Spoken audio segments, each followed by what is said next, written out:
সম্প্রতি ফিলিপনগর এলাকায় ধর্ম অবমাননার অভিযোগ তুলে ছড়ানো একটি ৩৬ সেকেন্ডের ভিডিওকে কেন্দ্র করে সংঘটিত সহিংসতার ঘটনায় মূলত এক গভীর পরিকল্পিত ফাঁদের অভিযোগ উঠেছে। স্থানীয়দের দাবি ৭টি ফেসবুক আইডি থেকে ভিডিও ছড়িয়ে উত্তেজনা তৈরি করা হয়। এরপর পরিকল্পিতভাবে মানুষকে উস্কে দিয়ে হামলার দিকে ঠেলে দেয়া হয়।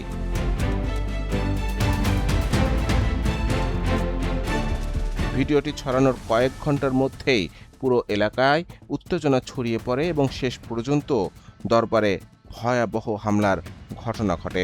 এই ঘটনায় স্থানীয় এক নেতার ভূমিকা নিয়ে সন্দেহ তৈরি হয়েছে এবং তাকে খুঁজছে পুলিশ। ঘটনাকে ঘিরে এখন প্রশ্ন উঠেছে, এটি কি শুধুই ধর্মীয় ক্ষোভ নাকি কোনো পূর্ব পরিকল্পিত ফাঁদ? হামলার আগে ফেসবুকে ৭টি আইডির মধ্যে ৩টি পেজ ও ৪টি ব্যক্তিগত অ্যাকাউন্ট থেকে ভিডিওটি অনবরত পোস্ট হতে থাকে। ধর্ম অবমাননার অভিযোগ তুলে ভিডিওটি দ্রুতই এলাকায় ছড়িয়ে পড়ে এবং মেসেঞ্জার সহ বিভিন্ন মাধ্যমে ভাইরাল হয়। দ্রুতই ফিলিপনগর ইউনিয়নের বিভিন্ন গ্রামে লিঙ্কটি ব্যাপকভাবে শেয়ার হতে থাকে। সকাল ৯টার দিকে বিষয়টি পুলিশের নজরে আসে এবং প্রাথমিকভাবে অনুসন্ধান শুরু হয়। ভিডিওটি ছড়ানোর নেটওয়ার্ক ও সম্ভাব্য উস্কানিদাতাদের শনাক্তে কাজ করে আইনশৃঙ্খলা বাহিনী। পুলিশ সূত্র জানায়, ভিডিও ছড়িয়ে পড়ার পর স্থানীয় কিছু তরুণ ও সাধারণ মানুষের সঙ্গে কথা বলা হয়। একটি চায়ের দোকানে বসে তারা কয়েকজন যুবক ও তরুণ জানান, আইডিগুলোর নাম বাংলায় লেখা ছিল। এর মধ্যে সত্যের সন্ধানে ফিলিপনগর নামের একটি পেজও সক্রিয়ভাবে ভিডিওটি ছড়ায় বলে জানায়। স্থানীয়দের সঙ্গে আলাপে পুলিশ জানতে পারে পরিস্থিতি নিয়ে গ্রামে চাপা উত্তেজনা বিরাজ করছে। কোনো ধরনের অপ্রীতিকর ঘটনা ঘটতে পারে কিনা সে বিষয়ে আগাম সতর্কতাও ছিল। এ সময় পুলিশের এক কর্মকর্তা বিভিন্ন সূত্র থেকে তথ্য সংগ্রহ করতে থাকেন। একজন পুলিশ কর্মকর্তার নাম প্রকাশ না করার শর্তে জানান, স্থানীয় এক রাজনৈতিক নেতার ভূমিকা নিয়ে সন্দেহ তৈরি হয়। তার সঙ্গে আলোচনা চলাকালে জানতে চাওয়া হয় দরবার বা ধর্মীয় স্থাপনা নিয়ে কোনো সমস্যা আছে কিনা।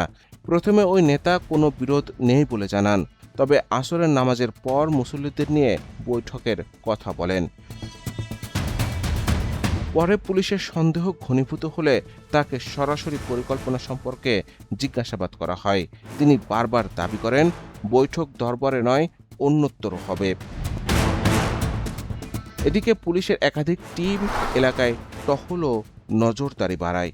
বেলা 11টার দিকেই কিছু পুলিশ সদস্য দরবার এলাকায় উপস্থিত ছিলেন।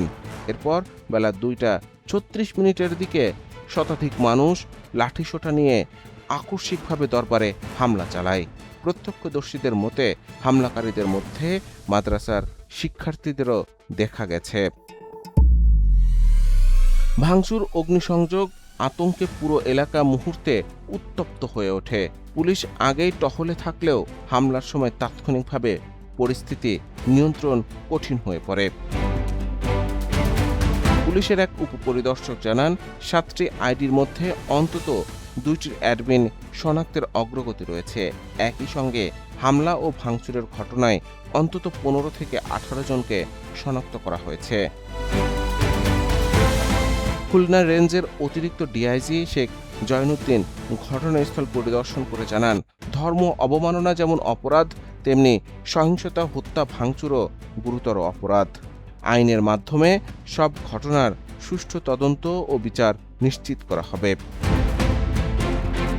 এদিকে নিহত ব্যক্তির ভক্তরা দরবারে এসে ভাঙচুরের চিহ্ন দেখে কান্নায় ভেঙে পড়েছেন এবং বিচার দাবি করছেন। Desk report, news update.